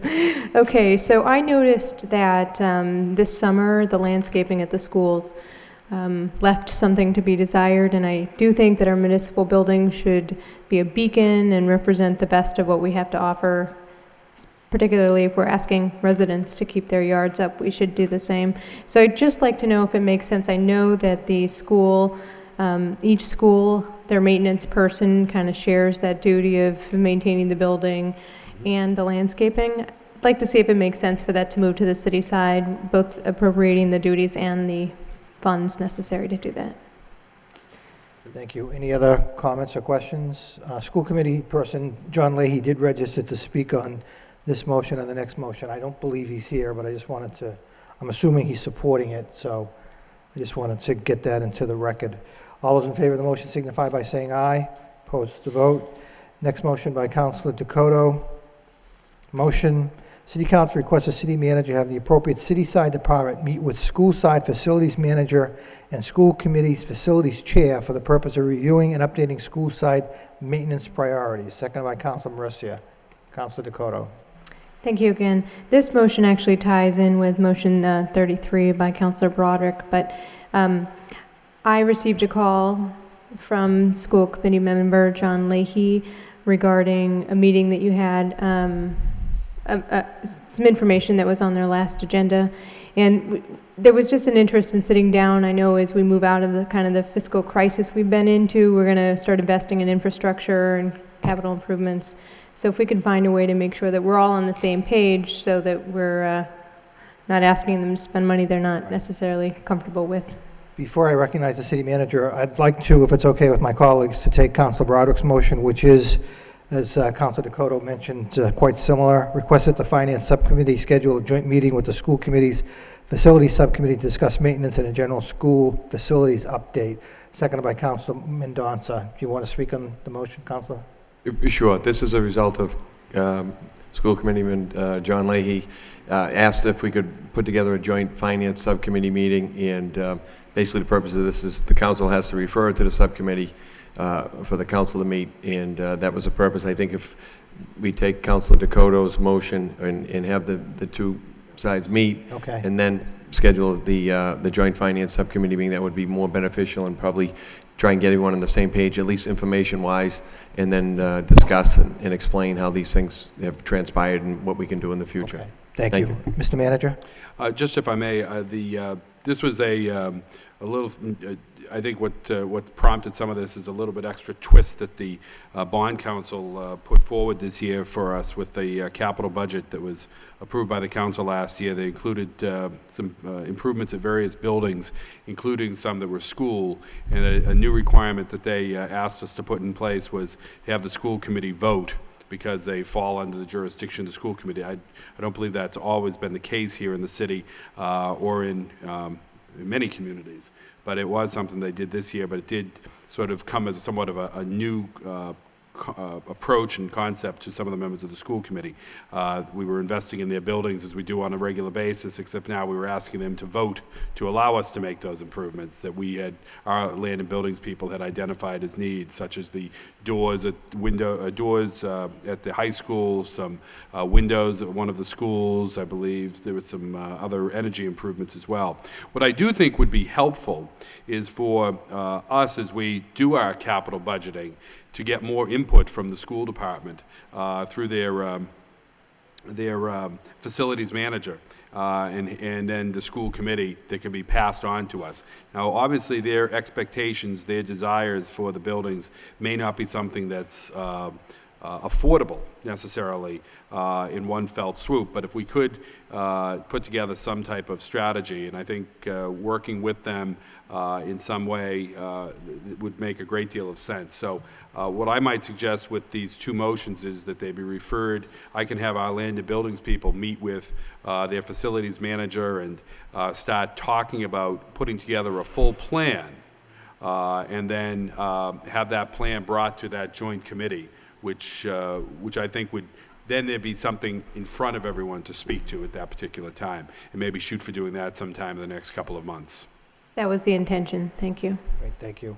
Any further discussion on the motions, plural? Councilor Martin? Well, I agree with all of that. I think it makes sense. My experience dealing with the school committee is that it's actually been pretty good about putting together capital plans and priorities, and I think it's when it gets here that that plan isn't necessarily followed. I mean, we had a list of the top 5 priorities, of which, the Riley School heating system was not one, and that kind of had to jump because of emergency conditions to the head of the line. So I think any sort of input and coordination, I think, makes a lot of sense, especially if that can be integrated with some of the Amoresco work now. Some of those things may move up or down in the priority, but when I chaired the school committee, there was extensive capital planning done, so I think that a lot of the work is likely in place. Thank you. Councilman Donza? Yeah, I mean, having been on the school committee at one time when we were begging for some of these things to be done, it's interesting that in this case it was initiated by, we did fund some of these projects, and they're just questioning the priority, and there are other things they'd like to see done as well. Right. I'm sure it's not instead of these. Right. They might say so that maybe there was something. But I just point out the fact that this is a result of us actually doing maintenance to the schools and asking for their approval, as the manager stated, versus them just saying the work isn't being done at all and it needs to be done. So I think it's a great progress has been made, and that we are addressing some of these capital concerns, but they have some concerns about the priority, and that's fine discussion to have, but we are addressing some of their needs now. Thank you. Thank you. Any further discussion? All those in favor of the motion signify by saying aye. Opposed, they're adopted. Next motion by Councilor Murphy. Motion, City Council requests the city manager explore possible collaboration with Habitat for Humanity on a Rock the Block neighborhood revitalization project in coordination with the manager's impact initiative. Seconded by Councilor Mercia. Councilor Murphy. Thank you, Mr. Mayor. This is a project that I'm not aware of the local chapter of Habitat actually doing, but they have done these across the country in different cities where they identify a problematic block where they can, the similar idea to the manager's neighborhood impact initiative, where a concentrated effort can really turn a place around in a small period of time. And I think this would just add, if it could be done, you know, maybe next year and with the next neighborhood, it really adds a different element of actual participation of the people there in the neighborhood, not just in coming up with what people would like to see there, but in actual effort by those residents, so that it adds an element, I think, of building community as well. Thank you. Thank you. I actually serve on the board of the local chapter of Habitat, so thank you for bringing this forward. Any further discussion? Councilor Dakota? Thank you, Mr. Mayor. I just would like to commend Councilor Murphy for bringing this forward. I'm not really familiar with the Rock the Block program, but we have been in discussions in the city with similar types of programs to this Promise Neighborhood grant that we're working on. And UMass Lowell and other people who do development in communities have offered to begin to work in blocks like that to make improvements. So there might be other resources available to build on this. Thank you. All those in favor of the motion signify by saying aye. Opposed to vote. Next motion by Councilor Murphy. Motion, City Council requests the city manager review the Parks and Recreation permitting policies to ensure fairness in their application. Seconded by Councilor Broderick. Councilor Murphy. Thank you. There was an issue arose a few weeks ago, I guess, where there was a discrepancy in the billing of the use of Alumni Field that was brought to my attention. I guess that's since been resolved, you know, last Monday. But it was an issue, I think, that was brought up last year with the events department, where there was some, again, discrepancies in how the actual fees and permitting process was applied to different groups. And so this is just to follow up on that and make sure that, you know, people aren't discouraged because of that from continuing to participate in the recreational programs. Thank you. Thank you. Thank you, Councilor Murphy. Any questions, comments? All those in favor of the motion signify by saying aye. Opposed to vote. Next motion by Councilor Murphy. Motion, City Council requests the city manager report on possible challenge to census figures with assistance from the Population Estimates Program at UMass. Seconded by Councilor Broderick. Councilor Murphy. Thank you. As I understand it, the source of a challenge would come from how the housing units here in the city are actually counted. Um, the census tends, I think, to underestimate cities like ourselves, where there are a number of large buildings with multi-units within them. And there were successful challenges by the 3 largest cities in the state back in 2008 that resulted in really millions of dollars coming back to the state because of the federal formula for grant funding. In several smaller communities that, similar type demographics, old mill towns. So this is to look at whether or not it's worth pursuing. It is offered by the Donahue Institute at UMass at no cost to the city, technical support to be able to follow through on the challenge. And it is, like I say, important to make sure that we're getting the full amount of federal funding. Thank you. Anything else on that motion? All those in favor signify by saying aye. Opposed, it's a vote. Next motion by Councilor Murphy. Motion, City Council requests the city manager provide an update on the availability of paperless packet option and state grant for expediting permitting law to facilitate electronic delivery. Seconded by Councilor Elliott. Councilor Murphy. Thank you. This was something I had brought up last winter. But I just read recently that North Reading had actually been able to use a grant through this expedited permitting law to be able to, actually buy devices to make sure that we could go paperless. Some of us, there's still the option, and I have Councilor Mercier in my ear that she wants paper still, but that we actually have the option to go ahead and do that. So thank you. Thank you. All those in favor of the motion signify by saying aye. Opposed to vote. The next motion we actually acted on, so we'll withdraw that. Thank you. Next motion by Councilor Elliott. We do have 2 people registered to speak. Motion, City Council requests the city manager direct the library staff to enforce no pornography policy at the Pollard Memorial Library. Seconded by Councilor Mercier. Councilor Elliott, do you want to hear from our registered speakers first, or do you want to? Why don't we hear from the speakers, Mr. Mayor? They've been waiting some time. Okay. We have Diane Cloutier, who's registered to speak.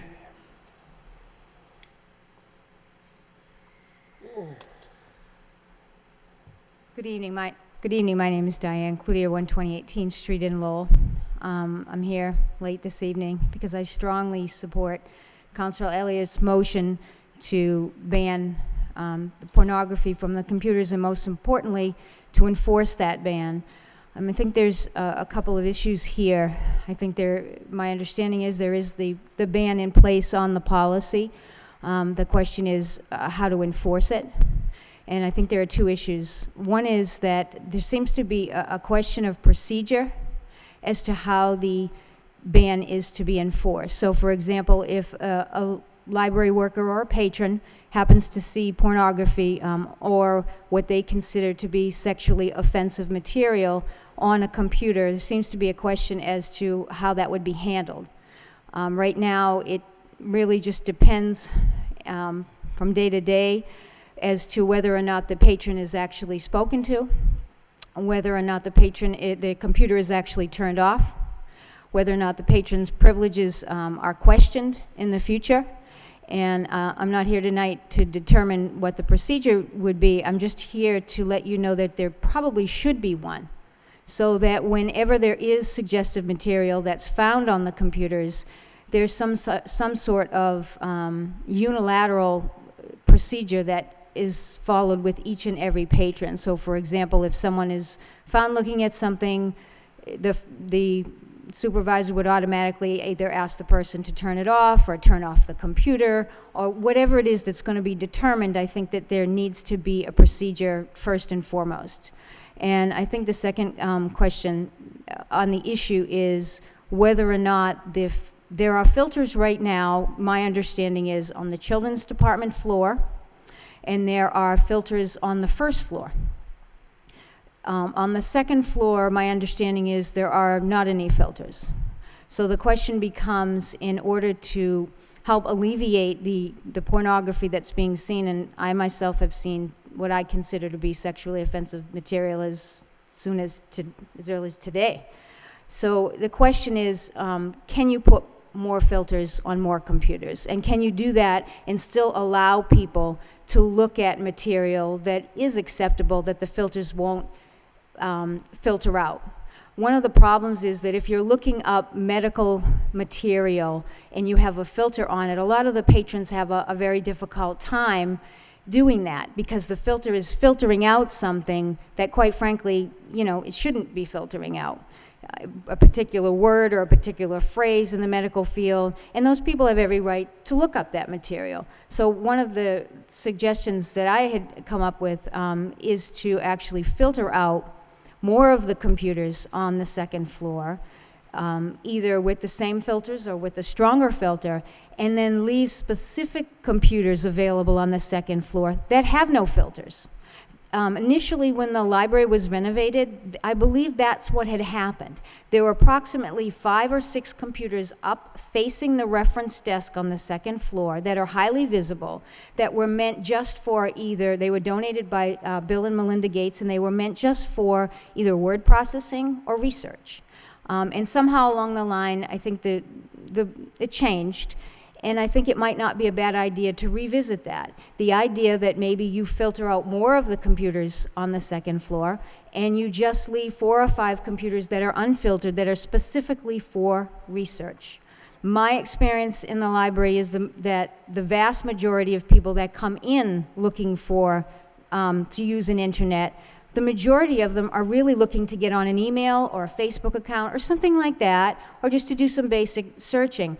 And a filter, my understanding is not going to harm them from doing that. They're going to be able to do that.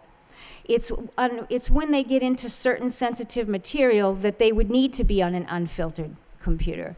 So I would support, obviously, banning pornography, and I would support getting a procedure in place that we can do that. And I would ask the council to consider the idea that you would be able to filter more of these computers, maybe with a different filter, but still leave computers available for people that are interested in looking at sensitive material that a filter would block. Thank you. Thank you, Diane. Donna Dusso?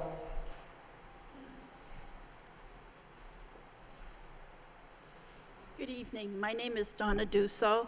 I'm a library assistant at the Pollard Memorial Library, and I live at 1J Road in Billerica. I echo Ms. Cloutier's statements about the filtering. I believe filtering technology has come pretty far, even since it's been in place in the library. I think that there are some systems that would allow what we want filtered out, or what we consider should be filtered out, and still allow people, would enable people to do their research. What some other libraries also do is put a strong filter on all computers within the library.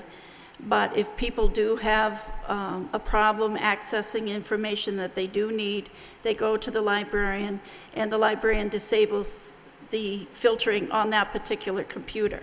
So that way they're enabled to do all their research, but the filter is able to do its job in filtering out any offensive material to patrons and staff. Thank you. Thank you, Donna. Chair recognizes Councilor Elliott. Thank you. I know of a similar motion had been filed by Councilor Mercier several months ago, and I have since received calls from some residents that there are still individuals that go to the library on a regular basis, and they have access to material that is not appropriate to the library. So, Mr. Manager, is there a policy, or is there a policy in place? And I believe there is a policy and a procedure in place, but let me get a full report on that. And I think that the speakers raised some very interesting, good points that I'd like to do some work on, and to comply with this motion. I think it's very important that we do that. Okay. Thank you. Thank you. Any further discussion? All those in favor of the motion signify by saying aye. Opposed to vote. Next motion by Councilor Elliott. Motion, the city council requests the city manager and CFO provide report on all banks used by the city. Second. Seconded by Council Caulfield. Council Elliott. The motion essentially speaks for itself. I know it's getting late, but if we could get a report on exactly where, what banks, I know a motion was filed. It was some months ago as to the policy, and I know that the policy was included in the budget. So I was, where are we, Mr. Manager or Mr. Moses, with that report? The policy, is there a report forthcoming? Well, yes. Obviously, the events of the last week have had an impact on where we are with that policy. But we will be getting a report on that policy and a report to you on the banks that are used by the city. Okay, it does indicate that on an annual basis. So what is the fiscal year? It doesn't Correct. specifically state exactly when that annual report is. So it's from last year to July 30th, June 30th of this year. That's correct. Okay. And I understand as a result of what is taking place that clearly will have an adverse effect, but I just wanted to follow up because it says the report will go to the manager and the CFO. Perhaps in the future we could include the city council. Great. Thank you. Thank All you. those in favor of the motion signify by saying aye. Opposed to vote. Next motion by Councilor Elliott. Motion, City Council requests the city manager report on cost of illegal dumping and discuss issuing one sticker for bulk items as part of annual trash fee. Seconded by Councilor Caulfield. I know Councilor Caulfield has been all over this issue, all over the city at the same time, but these suggestions came from people in the city that have been following the issue and have some concerns. It's an idea to try to prevent it. The manager did provide a report, I think, that kind of covers, certainly addresses a lot of the issues, including both of these. I don't know what the costs are to date that the city has incurred, i.e. staff time, disposal costs to go and pick up and clean up, which we have to, but I think that'd be helpful to get that information. And maybe it's an idea that if residents know they have one sticker, maybe some will use it and some won't. But I will say, Mr. Manager, the report is that you provided was helpful and informative. It does address this illegal dumping from many perspectives, and I think it'll be helpful. So it's a good report, and I thank you. It really addresses this motion. Thank you. All those in favor of the motion signify by saying aye. Opposed to vote. The last motion of the evening by Councilor Elliott. Motion, City Council discuss setting up a regional household products collection center. Seconded by Councilor Murphy. Councilor Elliott. I know the report again referenced something along the lines, maybe one day a month, but I actually, this is not my idea, it's an idea I saw reading in the newspaper that Fort Devens just opened up a regional center funded, presumably it's going to be funded by surrounding communities, so it's not as if the city of Lowell is going to have to do it itself. I don't know if it makes a lot of sense, but they opened it up, and the cost sharing and this whole notion of regionalization does make some sense. So one community the economies of scale certainly comes into play, and it may make some sense. So it was just an idea to bring forward. Manager Lynch. No, and Councilor, I think it's a good idea, a very good idea, and one, in fact, that the solid waste coordinators from Gunther here from Lowell, but also from Tewksbury, Westford, Chelmsford, Tingsboro, Dracut, and Billerica have been meeting on a regular basis to talk about a similar idea, and at least once a year, all of the managers, we host a meeting here for the managers to come in and talk to them as well, and a staff person from DEP, and this is an idea that they are working on right now. So, but we'll get a report of where that stands. Obviously, location is the big issue. Right. And then you get into, as you pointed out, the cost-sharing elements and how that works. But I think it's an excellent idea and one we're happy to follow up on. All right. Thank you. All those in favor of the motion signify by saying aye. Opposed to vote. Before we adjourn and send the city manager on a well-deserved vacation, the chair would like to recognize Councilor Broderick to suspend the rules. Motion to suspend the rules by Counselor Broderick, seconded by, this is to take up the vote in executive session to post the city, to develop the job description for the city clerk's position. Seconded by Counselor Martin. All those in favor of suspending the rules signify by saying aye. Opposed to vote. We did take a vote to authorize the mayor to work with the Human Relations Department to develop a job description for the position of city clerk, and then bring that description back to the full council for a vote. So I would like to vote that now in public session. Motion by Counselor Broderick, seconded by Counselor Caulfield, that the mayor be authorized to work with the Human Relations Department to develop the job description for the position of city clerk. Any discussion? Roll call. Counselor Broderick, Yes. Counselor Caulfield, Yes. Counselor Dakota, Yes. Counselor Elliott, Yes. Counselor Martin, Yes. Counselor Mendoza, Yes. Counselor Mercier, Yes. Mayor Milonazo, Yes. Counselor Murphy. Yes. 9 yeas. Thank you. Counselor Mercia. And Mr. Mayor, was there not a request to take up the vote of the resignation of the previous clerk? Were we going to do that as well? Okay, we should, yeah, we'll do that as well. Motion by Counselor Mercier, seconded by Counselor Dakota, to accept the letter of resignation from our city clerk, Richard Johnson, dated August 16th, I believe, August 16th. Roll call. Counselor Broderick, Yes. Counselor Caulfield, Yes. Counselor Dakota, Yes. Counselor Elliott, Yes. Counselor Martin, Yes. Counselor Mendoza, Yes. Counselor Mercier, Yes. Mayor Milonazo, Yes. Counselor Murphy. Yes. 9 yeas. Motion to adjourn. Motion to adjourn by Counselor Mercier, seconded by Counselor Broderick. We stand adjourned. Thank you all very much.